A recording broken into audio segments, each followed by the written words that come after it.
I've been meaning to make this video for over a week now, but procrastination is something that blights so many people these days. You see, over the holidays I stayed up late and I wondered, why is it so that so many people stay awake at night and do not wish to go to sleep? And then the epiphany hit me. The reason people do not wish to go to sleep is because they don't wish tomorrow to ever come. They would like to live in this day forever, when all their jobs are done and they can only have fun at home. If you keep reliving the same day all the time, then you don't have to worry about money or food or anything else, because odds are that today you have everything you need, and without needing to worry about the future, you can just enjoy yourself for as long as you wish. I believe this is also why... what was it? Groundhog Day type films are so common, because people wish that they didn't have to move forward.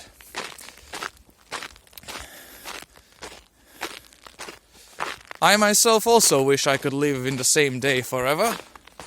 I mean, it is nice to not have to worry about the future and to be able to do whatever you want. In Groundhog Day style format, where it just resets, it's even more convenient.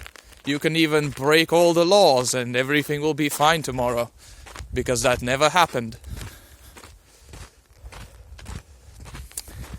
The reason I finally decided to make the video today is firstly because my dog is no longer limping along, he can run just fine, and thus I can go for a walk with him. But secondly, because I watched Angel Beats. I binged the show in 2 days, and I would rank it 10 out of 10. I do rank all the shows and video games I watch and play. Separate lists, because they are different mediums, enjoyed in different ways. But so, Angel Beats, why would I rank it a 10 out of 10? Well, because it is thoroughly enjoyable. There's a reason I watched it in 2 days, because I just constantly wanted to watch the next episode. And I am thoroughly disappointed that it only has 13 episodes. Yeah, it has 2 OVAs, but I wouldn't watch them for a rewatch. They're just comedy, not the plot. Originally, you see, the show was supposed to have 24 episodes, but the producers decided to cut it down to 13. The director was not pleased, and I believe that in this day and age, when we all know how the show turned out, everybody is not pleased. Because, the main cast is like 12 people, but we only get to explore 6 backstories. Because yes, the show was cut in half. A 10 out of 10 anime wasn't produced in full. How disappointing. But why is it so great? Why, simple. Because it deals with this so prevalent issue of how do you deal with trauma and move on. And it is also set in a world where nothing ever changes. You can just live there forever if you wish. And it does say that people get bored of it eventually, which is true, although I would take immortality if I could get that power. I would only take it on condition that I could die, because being stuck as a lone human floating through space after the heat death of the universe, that is a fate worse than death. So I would take immortality only if I can die when I want to, when I have no further need to live on. when all the fun that can be done has been completed.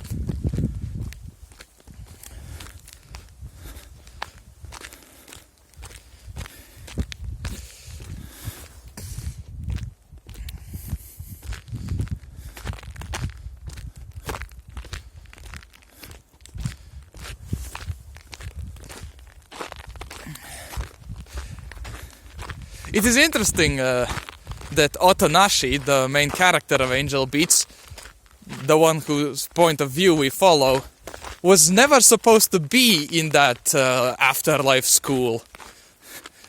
Like, his life was fine, and he admitted to it after getting his memories back. So why is he there? Well, he gives the explanation that maybe his soul just wandered in there when he was in the void for too long and lost his memories. I think it is consensus among the fans that he was summoned there by Kanade, who couldn't move on before thanking him for, well, prolonging her life. At which point people wonder, wait, how was she the first one in the afterlife school when he was likely the first one to die? Many theories. On the wiki, in the comments, I read a theory of a guy saying that his soul only moved on after his whole body was considered dead.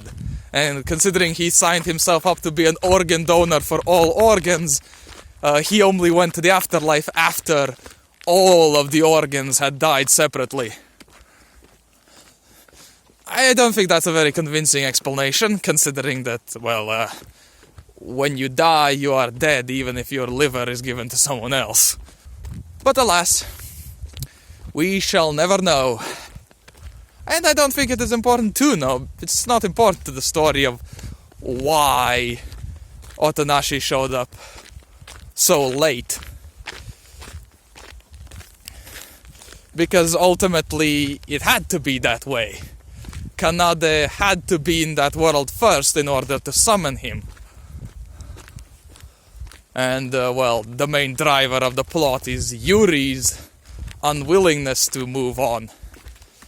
She refuses. And that is the main plot. How Otonashi showing up is going to convince her too that she should get obliterated and reincarnate. It is indeed an excellent show. I would encourage all of you to watch it. Fun fact, the reason I just watched it is because, well, I have known about it for over 2 years, but the reason I watched it now was because I was playing anime Hero Siege in Warcraft 3. You know how difficult it is to play a custom map in Vietnamese when you don't speak a word of Vietnamese? Yeah, I never won that map. I played through it a few times and then I gave up. I was playing it with my brother, he played it a few more times. It was fun. But less fun than the anime. Which also took more time. I actually know, like, it's the same amount of time. 5 hours each, I think. Yeah, I'm slow at watching anime. Even when I binge it, I pause at mid-episode to go and browse social media or something.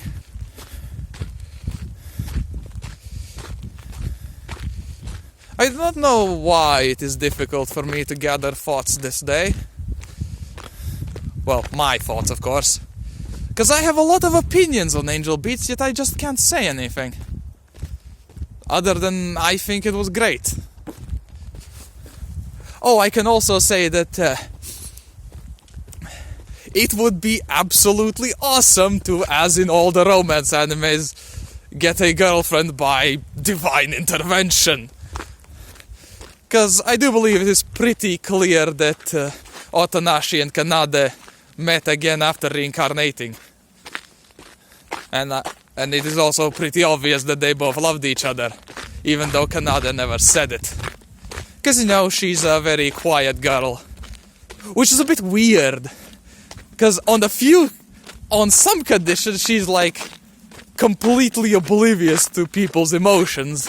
And then some other times, she's very aware of them.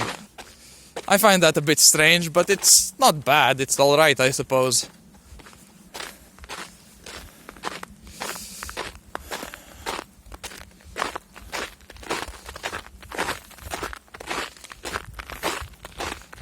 Oh yes, from... Also, we never got an answer to the question of did Yui and... damn, I forgot the guys. The blue-haired guy, second. The best friend of Otadashi. Well, he promised to marry Yui, and that is when she agreed to move on. So, did they meet after reincarnating? Like our main characters did? Mainest main characters.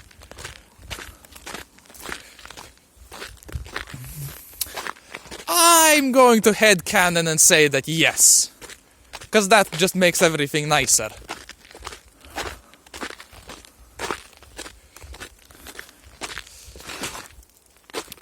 Slippery when the road is ice, because 2 days it was warm and now it is cold again.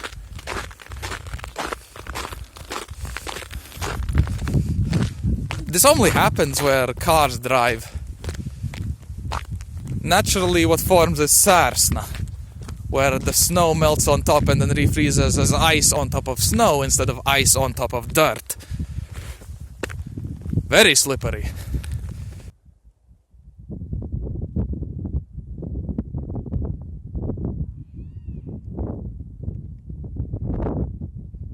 Also, I guess the show was kind of about love, as the whole showdown between the good guys and the shadows was because a guy had fallen in love with a girl in the afterlife, but after she moved on, he didn't. He stayed there for oh how many years. Nobody knows. He made himself into an NPC. And then the programmer programmed his own NPC to make sure that nobody falls in love, to not suffer his fate. Which he meant good, of course, but I wouldn't say that that was the best thing. Because again, how happy were Otanashi and Kanade after falling in love in the afterlife and meeting again in the real world? Very. His issue was the fact that he didn't move on, as he should have. So yeah, I probably could say a lot more, but the more I think about it, the more I would have to wait between sentences to come up with something I haven't said before.